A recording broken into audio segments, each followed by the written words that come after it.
To disturbing new accusations against hip-hop mogul Sean Diddy Combs. 3 men filed civil lawsuits claiming Combs drugged and raped them. The suits are the latest in a flurry of accusations against Combs this year. And for more on Diddy's legal woes, we are joined by ABC senior investigative correspondent Aaron Katersky and legal contributor Brian Buckmire. Nice to see both of you. Aaron, what do we know about these 3 new lawsuits? They are all allege a similar pattern of conduct. They were filed by 3 different men who say that these alleged things took place between 2019 and 2022, 2 at different hotels here in Manhattan, another allegedly in East Hampton at Sean Combs' residence. And they say they were brought to Sean Combs for various reasons. One did some work for him, had a dispute about getting paid, was brought to a hotel, encountered Sean Combs, was offered an alcoholic drink that was spiked, they allege. They get woozy, they lay down, they pass out, and they find that Combs is on top of them, allegedly sexually assaulting them.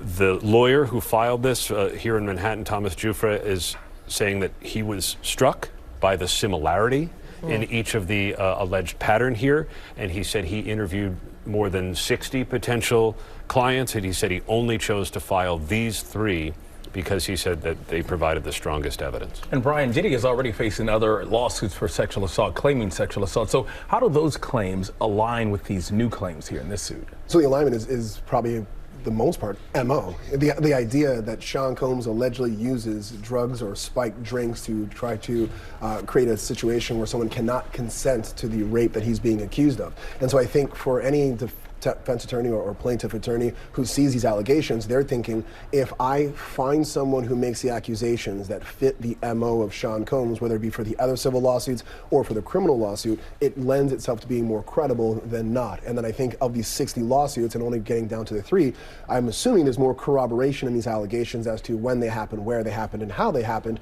And I think the hope is both that it prevails on a civil standpoint, but also potentially could leak into a criminal investigation.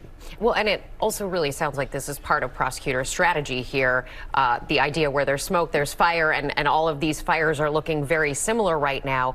Are we going to hear more? Will we probably see more people come forward as well? Almost certainly, because of this alleged pattern, which Diddy denies. His attorneys called these latest accusers liars, and they say that Sean Combs denies sexually assaulting anyone, man or woman, young, old, doesn't matter. All of these accusations are false, but all of these plaintiffs in the civil suits, Rebecca, are potential witnesses in the criminal case, and prosecutors are still building that case toward a trial that's currently scheduled for May 5th. We'll see if they add some additional charges. And Brian, we also learned this week that a judge has given Diddy access to a laptop while in jail. That's surprising. I've never heard of something like this happening. So why is that?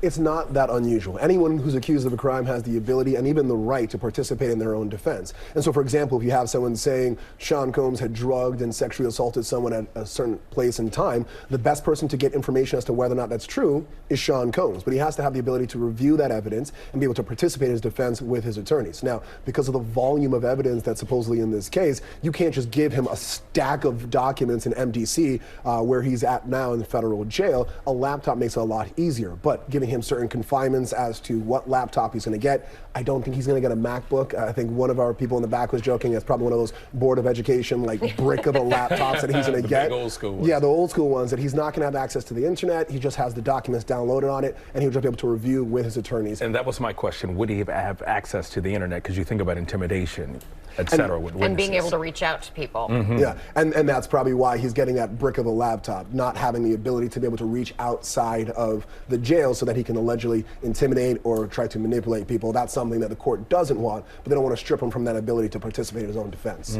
Brian Buckmire, Aaron Katersky, so much interest in this story. Thank you so much for joining us. Good to see you guys.